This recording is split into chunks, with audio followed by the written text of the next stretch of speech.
সালামু আলাইকুম। ৪৫তম বিসিএস ৯০ দিনের প্রিলিমিনারি প্রস্তুতির ডে 20-তে আপনাদেরকে স্বাগত জানাচ্ছি।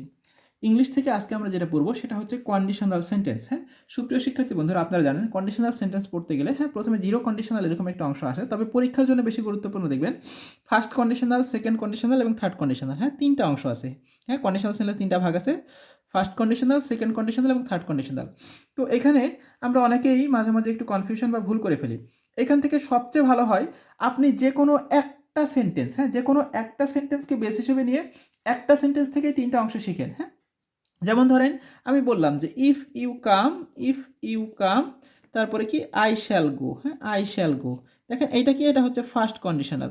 এখন এই সেন্টেন্সটাকে এমনভাবে সাজান আপনি এখান থেকেই সেকেন্ড কন্ডিশনাল করেন। হ্যাঁ, এইখান থেকেই থার্ড কন্ডিশনাল করেন। এটা কি হতে পারে? If you came I would go, if you had come I would have gone. হ্যাঁ, এরকম। তাহলে এই একটা সেন্টেন্সকে যদি আপনি বেস হিসেবে নিয়ে, আমি জাস্ট একটা উদাহরণ দিচ্ছি, আপনারা যে কোনো সেন্টেন্সকে চাইলে উদাহরণ মানে বেস হিসেবে নিয়ে একটা সেন্টেন্স থেকেই সেটা থেকে ফার্স্ট কন্ডিশনাল কীভাবে করবেন, সেকেন্ড কন্ডিশনাল কীভাবে করবেন, থার্ড কন্ডিশনাল কীভাবে করবেন, একটা শুধু ভালোভাবে শিখেন, আমার মনে হয় আর কিচ্ছু করতে হবে না। হ্যাঁ, কন্ডিশনাল সেন্টেন্স আপনার শেষ।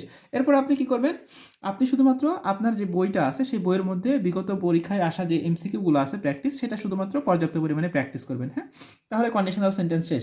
পরীক্ষায় মাঝামাঝি কন্ডিশনাল সেন্টেন্স থেকে 1 মার্কসের প্রশ্ন আসে।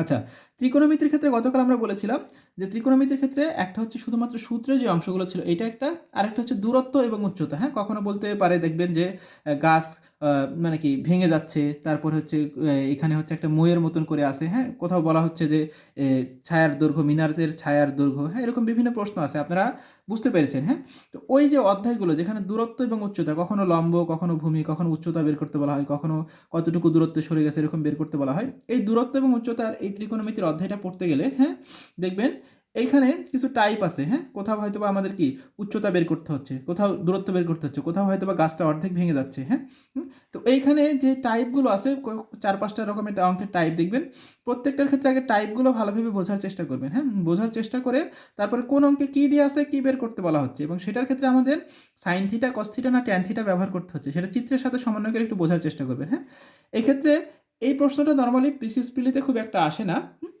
এটা হচ্ছে এরকম, এই অঙ্ক থেকে 5 মার্কসের প্রশ্ন নর্মালি আমরা লিখিত পরীক্ষায় আসতে দেখা যায়। তবে এই থিমটা কাজে লাগাইলে আমাদের ত্রিকোণমিতির বিভিন্ন যে অংশগুলো আছে এটা সমাধান করতে আমাদের অনেকটা সুবিধা হবে। আর ভূগোলের ক্ষেত্রে যে অধ্যায় দেখেন, দ্বিতীয় অধ্যায়, আমরা গতকালের ক্লাসে ভূগোলের দ্বিতীয় অধ্যায়ের ক্ষেত্রে আমরা ওভারঅল কী কী পড়তে পারি আমরা পুরোটাই দেখিয়েছিলাম।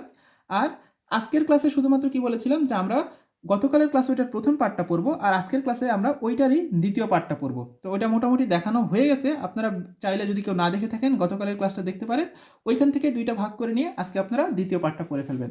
তো সুপ্রিয় শিক্ষার্থী বন্ধুরা, আজকের মতো এখানেই শেষ করছি। ধন্যবাদ সবাইকে।